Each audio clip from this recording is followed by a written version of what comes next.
Yeah, well, not Joe, but yeah, you. Yeah, Glo. It's kind of amazing, GloRilla, when you think about that. What was it like meeting President Biden and Vice President Harris? It was so cool. I was geeked. Like, you know, everybody don't get to meet the president and the vice president. And so, like, just being able to be in the White House, like I never in a million years thought I'd be in the White House. Then I was in the White House and got to meet the president and vice president. Oh, they can't mess with me. Like, I just feel like, oh, you feel me? The idea of them inviting you there in particular, did they talk to you about what they wanted politically? Did they want your endorsement? Did they want you to help people get out the vote? Hey, you know, that ain't got nothing to do with me. You know what I'm saying? Like, I'm just living my life like it's golden, living my life like it's golden. But, you know, I'm not going to, you know what I'm saying, talk politics, but I love the president. You know what I'm saying? I love everybody. And at the end of the day got to end. All right, guys, so we got to talk about the desperate Democrats, okay? And the reason why you know that they're desperate is because they're pulling out the old bag of tricks that they usually do right before an election, okay? Which is to try to pander to black people in the most cringe and offensive ways possible, which means trying to get their candidates to hang out with rappers, okay? Like you just saw, Joe Biden is hanging out at the White House with GloRilla, okay, a rapper that I've never heard of before, okay, I've never heard any of her songs before. Maybe it's because I ain't black, right, according to Joe Biden, right, if you don't vote for him, you ain't black, but it seems like Joe Biden probably has never heard of this person either, because I'm pretty sure Joe Biden had no clue who this person was. He was just told by his handlers, hey, you need to take a picture with this black female rapper. Now, again, you know, this is who they have to promote the Biden administration, okay? I mean, we all remember them rolling out Cardi B in 2020 to try to promote the Biden agenda. I guess this time around, they couldn't get Cardi B because Cardi B has been speaking out against the Biden administration and the inflation that, again, is so bad that it's even hurting rich people like her. I get a summary of the money that's being spent in my home every week. So when I'm starting to see that, like, groceries is, like, tripling up, it's like, hey, yo, what the is going on? I want to see for myself what the shit is being spent on. And, like, when I go to the supermarket, like I went to the supermarket, I'm seeing that everything tripled up. That, like, lettuce was, like, $2 a couple of months ago, and now it's, like, $7. Of course, I'm going to say something. Because if I think that shit is crazy, I could only imagine what middle-class people or people in the hood is motherfucking thinking. So, yes, I'm going to say something. And I have a big platform, so I do want anybody that's responsible of these fucking prices to put that shit the fuck down. They're gonna see my shit, they might put it down. So shut. Yeah, so it's just my guess that you didn't see Cardi B there at that party because she probably wasn't gonna go along with the Biden administration approved talking points that apparently they give these influencers after they invite them to these events. So they invite these influencers to the event, to the White House to hang out with Democrats. Okay, then afterwards they expect you to push out the Biden talking points, the Biden agenda, the Biden propaganda to their followers on social media. This is how it works. Joe Biden invited 70 influencers to view his State of the Union address in order to... I was one of the 70 influencers that was invited, so let me spill the tea with you. So I got this message, I want to say on Monday night. So I got an email from an agency and I saw the people that were CC'd on, and I didn't recognize any of the other email addresses that were CC'd onto this invite. So essentially they were like, we'd love to have you at this like watch party, blah, blah, blah. But they just said it was like a watch party for the State of Union address, blah, blah, blah, whatever it's called.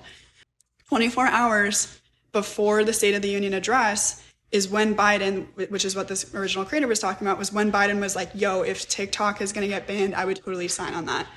Hard stop, right? I was like, oh, no, absolutely not. After Biden has used TikTok to campaign certain things recently anyway. So I was like, you're full of crap. So I don't go, right? And I just kind of leave it unread. And then right at that time too, the agency was like, here's all the concept briefs of your posting. And so that's something that we do as influencers. When we have brand deals and we have sponsorships, we have these things called concept briefs. And it's all these approved talking points that we can make videos about afterwards. I didn't know that posting was like asked. It wasn't asked in the original invite. Felt really gross about it. So I was like, oh, is there like a budget for this? Like this has to be like wildly talked about with my team. Like we're not really going through this like right now, an hour before the fucking event. This is crazy. So they're like, no, we don't have a posting requirement. We just really encourage everyone to do that. So then I've been getting emails like since the event to like post on one of these talking points. Haven't answered any of them. So on all platforms that I have, TikTok and Instagram and all these things, right? I have about a little bit over 400K followers. Pretty small in the grand scheme of public figures that you all know today. So if you think about my size of following, I was invited to this to basically boost Joe Biden and his voice.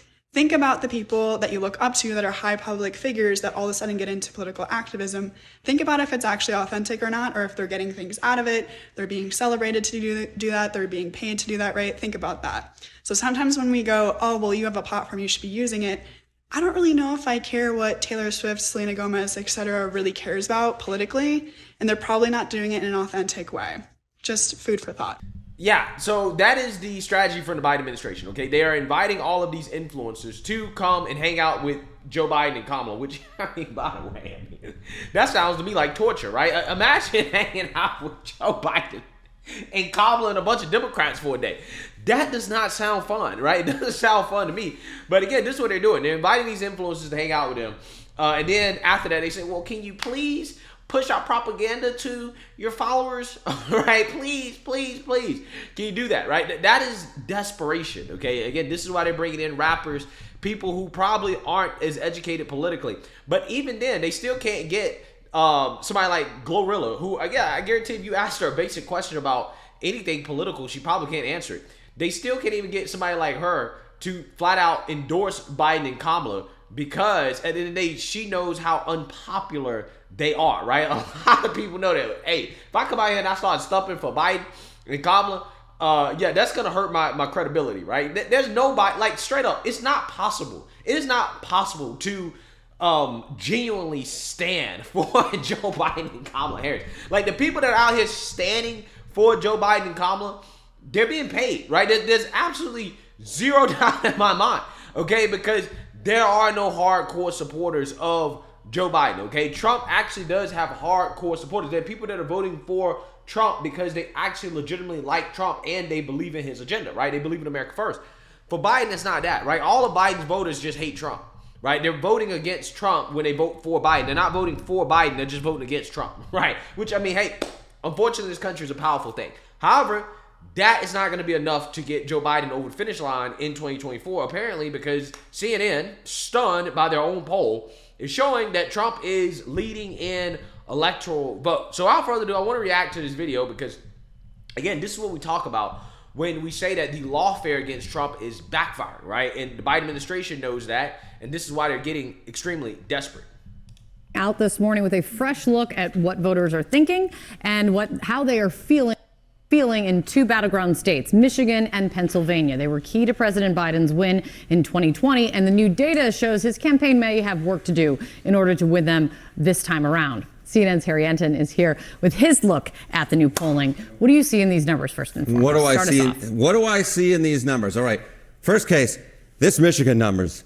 Oh, these are not good for the incumbent president of the United States. Donald Trump at 50%, Joe Biden at 42%. I looked back at the 2020 polling, and at no point during the campaign was there a single poll that met CNN standards for publication in which Donald Trump led Joe Biden. There were zero. Here we already have one, and I looked at the average of polls, and I looked at our previous CNN poll, and they all show the same thing, which is that Donald Trump is ahead of Joe Biden in the Wolverine state. Yeah, so again, this is a big deal. Why is that? Because Michigan is one of these states that Biden is desperate to win because, again, it's a swing state. This is the Rust Belt, right? This is the group of states that Trump did well in. He flipped these states from blue to red in 2016. However, he lost these states in 2020. Now it seems like these states are going back to Trump. Now, again, part of the reason why you have such a big lead for Trump in Michigan has to do, again, with Biden's woke climate change agenda and the fact that that could probably hurt the union workers, the auto workers. But also on top of that is because of the pro-Palestinian voters in Michigan, right? The Muslim voters in Dearborn that basically came out and voted uncommitted, right? They voted against Joe Biden in the Democrat primary, okay? And Democrats see the writing on the wall, so much so that Chuck Schumer, the leader of the Democrats in the Senate, came out and basically called for regime change in Israel over the backlash that they're getting from their base, right? The Democrat base that supports Palestine. Again, so you're seeing in the polls that Trump is basically just running away with Michigan, right? He's running away with Michigan outside of the margin of error, and that spells disaster, okay? Like Biden has to win Michigan. If he loses Michigan, it's hard to see a path to victory towards Biden. And with Trump up 8 points over Biden in Michigan, yeah, it's not looking good for Biden, okay? This is desperation time for Joe Biden. You go over to Michigan, look, no clear leader. That's the key thing going on. These two gentlemen are tied. But again, this is a state that Joe Biden won last time around by a little bit more than a percentage point. So this is not the type of polling that Joe Biden wants to see here, but clearly in much better shape in Pennsylvania than in Michigan. I was going to say the Biden campaign can take some comfort in here in the numbers and where the support maintains. But Michigan seems to be where they are probably looking closer and where there's work to do. What's the biggest change in Michigan from last election that you're seeing here? You know, this is something I have been harping on and harping on and harping on. So let's break this down by race, right? Let's look at voters of color, look at white voters. And what we see here is back in 2020, according to the exit poll, Joe Biden won voters of color in Michigan by 62 points. Look at that advantage today. It has been sliced by a third, only 21 points. That's Joe Biden's lead over Donald Trump among voters of color. Among white voters, Donald Trump has gained a little bit of steam as well. It was 11 points in 2020. His margin over Joe Biden right now is 16 points. But so, yeah, when you look at the so-called voters of color, which I find it fascinating how they divide this, right? Everybody versus whites, okay? But anyways, the woke coalition, right? The victimhood coalition is falling apart, right? Because what you can see is that Biden is losing steam. He's losing support. I mean, he's basically lost the Latino vote, right? I mean, he's just absolutely lost it, right? Which is funny because, again, Democrats, I think part of the reason why they lost the Latino vote is their soft on border policy, right? I mean, they have severely miscalculated when it comes to Latinos and their views on the border. Turns out Latinos don't like open borders either, right? Because they understand that the more these people that come into the country is going to undermine the ones that are already here legally, okay? The ones that actually came in the right way are like, hell no, we can't allow these other people to come into the country the wrong way when we did it the right way and then to undermine us. So again, a lot of the policies of the Democrats are backfiring, and they're losing steam across the board big time. Again, Biden basically lost the Latino vote, okay? He's losing some of the black vote, even though black people still overwhelmingly support Democrats. But again, you can see the desperation. This is why he's hanging out with rappers, and they're throwing parties and stuff like that for black college students because they're in desperation mode. The decline in support for Joe Biden among voters of color in Michigan is something we've been seeing in state after state after state and nationally as well, where he's got some big problems. This is a historic low amount of support for a Democratic presidential candidate among voters of color, and it seems to be happening across the board, Kate. You're also taking note, in Michigan specifically, I think, of the view from voters on Trump's efforts to overturn the election. It's exactly right. So, you know, Joe Biden has his flaws in the voters' mind. Donald Trump has his flaws. Let's look at what could be a flaw for Donald Trump. If true, the charges against Trump regarding efforts to overturn the 2020 election disqualify him from the presidency, cast doubts on his fitness for the job, or aren't relevant to his fitness for the job. Here, only 44% of registered voters say they disqualify him from the presidency. If they are true, this isn't asking whether or not they're true. We're saying if they are true, do they disqualify Donald Trump from the presidency? And only 44% of registered voters say they in fact do. This, to me, is a big problem for Joe Biden because the fact is, even if Trump gets a conviction, it's not clear to me that voters will abandon him. And it's nearly equal to this 42% who say they aren't relevant to his fitness for the job. But isn't that squishy? Because that could also mean I don't think he's fit for the job no matter what, or I think he's fit for the job. Yeah, I mean, I will say I dug into the crosstabs as I like to do. It's the Republicans who are saying this. It's not the Democrats. Okay. The Democrats are overwhelmingly saying this. Well, that's obvious, right? It's obvious that this is a political divide here. But overall, again, I mean, the only people that think that it disqualifies him are people that aren't going to vote for him anyways, right? It's the Trump deranged in the country that believe that. So with that being said, I mean, it basically supports the theory that I've already put out there that I don't think the charges are going to make that big of a difference, right? Now, there's some polls that suggest that they will, okay, if he's convicted. But I don't think so. I think if he's convicted, if anything, it might actually boost support for Trump. I think the more that they attack Trump, the stronger that he gets. And I have not been proven wrong yet, okay? It doesn't matter what they throw at him. He's getting stronger and stronger and stronger and stronger and stronger. And I think, for the most part, it is the independents that are realizing that, okay, this is lawfare, right? This is actually persecution, right? Once you beat a guy up enough, right? It's like beating a dead horse. At some point, people are going to say, okay, you're making this guy out to be a victim. Like, he's an actual victim. Okay, this is not justice. Like, this is not legitimate, right? When all of these things are happening at the same time, okay, people can clearly see the writing on the wall, okay? It's one thing if some of it happened right after the election, some of it happened during, 2022, okay? Some of this is happening. No, all of this is happening in an election year, guys. That's not a coincidence. It's happening all at the same time right before the election because it's coordinated and people can see it. Okay, everybody can see it, which I think is why is actually hurting the establishment.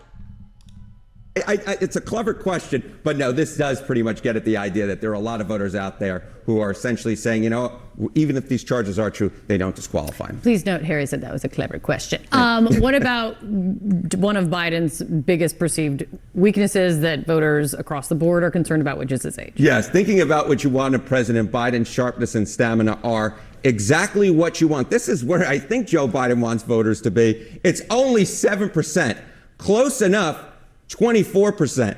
How about not what you want in Michigan? 69%. 69% not what you want. This, to me, is the big problem for Joe Biden, because the fact is, while a majority of voters are saying even if the charges against Trump are true in Michigan, they don't disqualify him, here, the majority of voters in Michigan are saying that Joe Biden's sharpness and stamina are not what you want. Okay. Yeah, so basically, Joe Biden's clear and obvious mental deterioration is holding him back more than the charges against Trump. Fascinating. Okay? I mean, Democrats can't overcome this, right? They cannot overcome this, okay? And I think it's only going to get worse. Okay, now again, Democrats came out here and said after the State of the Union, oh, that proves that Joe Biden is mentally fit, right? Joe Biden proved because he can read off a teleprompter for an hour that he can actually do the job. Turns out that's not what the voters saw, right? That's not the conclusion that they came to, Democrats. Okay, the voters aren't stupid, right, like you think. So there are months to go. Yes. Things can and likely will shift and change more than once. Yes. Polls are a snapshot in time. Yes. What does this snapshot in time say about the electoral? Yeah, I've been waiting to press that button so you could get all of those. Just there, just waiting for it. Well, the caveats matter. Caveats do matter, absolutely. Based on recent polling and past results, Donald Trump leading in the Electoral College right at this particular point. CNN's David Chalian has much more for us. So again, big deal. Trump leading in the Electoral College. Now, like I told you guys, Trump is winning the popular vote right now, okay? And for a Republican, the way that the map is currently set up, Republicans don't need to win the popular vote in order to actually win the presidency. But if they do get the popular vote, it's basically guaranteed they're going to win. Like, there's no scenario where Trump gets the popular vote and he doesn't win. If Trump is up in the polls, right, like if he actually gets the popular vote, he's going to win. That's just the reality here. Okay, so again, this is terrible for Joe Biden. But let's fast forward to this part of CNN's findings. I think the part that is not so shocking, but shocking to CNN, not shocking to me because I actually pay attention to politics and I don't need to be a pollster to know this. Like I told you guys, nobody is voting for Biden as much as they're voting against Trump that will vote for Biden. The people that are voting for Trump are actually voting for Trump. And that is honestly why the current political landscape is the way it is. So let's watch this clip because this is an amazing clip here. Israel-Hamas issue, how it's particularly playing there. But Kate, the question is Biden the factor in this race? According to these polls in these two battleground states, Trump is the factor. Trump is the factor for both Biden voters and Trump voters. Look in Pennsylvania. You see Biden voters overwhelmingly say they're voting against his opponent. 61% say that of Biden supporters, not for Joe Biden. It's the complete reverse for Donald Trump. We see a similar thing in Michigan. Donald Trump, whether you're a Biden supporter or a Trump supporter, is the driving force in this election. And that may be good news for Joe Biden, who, of course, who is trying to keep Donald Trump front and center in America's minds. Okay, look how stupid this guy is. He thinks that's good news, right? It's good news that most of your voters don't actually like you. They're just voting against your opponent. That's not good news. And the reason why is because that means that most people are not motivated to actually vote for you. They're not motivated to go out and vote because they like you. That means that they're more likely to sit out. Okay, they're more likely to say, you know what, I'm just not gonna vote for you. Especially when the Biden economy is not great. A lot of people are dissatisfied with Biden's policies, which again is why he doesn't have massive support. Now, again, that might have worked back in 2020 when Trump was in office, and you could blame everything on Trump, including COVID, right? They was blaming every death in the country that happened with COVID on Trump. Well, it was Trump's fault, okay? Even though, again, it really had nothing to do with Trump, okay? But this is what they were doing, and it worked, right? But they don't have that same advantage because Trump's not in office. You can't blame everything on him anymore, okay? So a lot of people are just not going to be motivated to vote for Biden. They don't even like him like that. On the flip side, a lot of people that vote for Trump are actually motivated to vote for Trump. So they're less likely to sit out. They're not going to say, hey, well, I'm just not going to vote because I don't like either guy. They're going to be like, no, I actually like Trump. Trump has a real base. And that is why you also see with RFK in a race, it's actually hurting Biden. The reason why it's hurting Biden is because, again, Biden doesn't have a base, which means that his voters are more likely to go to a third party or to vote for somebody else because they don't even like him like that, okay? Trump, on the other hand, he's more likely to keep his base because people actually like him. Again, this stuff is not hard to figure out, right? Unless you're CNN, you work for CNN and you got an Ivy League degree. Apparently, it is, right? But if you are just a casual observer like me, it's not that hard, right? This is very basic stuff, okay? So, again, devastating polls for Joe Biden. If this continues, like I told you guys, Trump is going to win in a landslide, man. And again, I'm not saying that it can't change. I'm not saying that Joe Biden can't recover. I actually really do think that it's going to come down to how people feel about the economy at the time of the election. Watch out for the Federal Reserve, guys, right? Pay attention to the Federal Reserve because if the Federal Reserve starts to lower interest rates, they're going to try to cook the election, right? They're going to try to boost the economy by lowering the cost of money, okay? They're going to try to boost things when it comes to business and economic activity in order to juice the economy in favor of Joe Biden, right? That's what you really should watch out for. And again, a lot of people, okay, I think are going to vote based off how they feel about the economy at the time of the election. So who knows? I think, it's too early to really make any concrete predictions. I'm just saying, as of right now, it ain't looking good for Joe Biden, and it's looking very good for Trump. But let me know what you guys think. Make sure you like, comment, and subscribe. Most importantly, share a Black conservative perspective. Peace.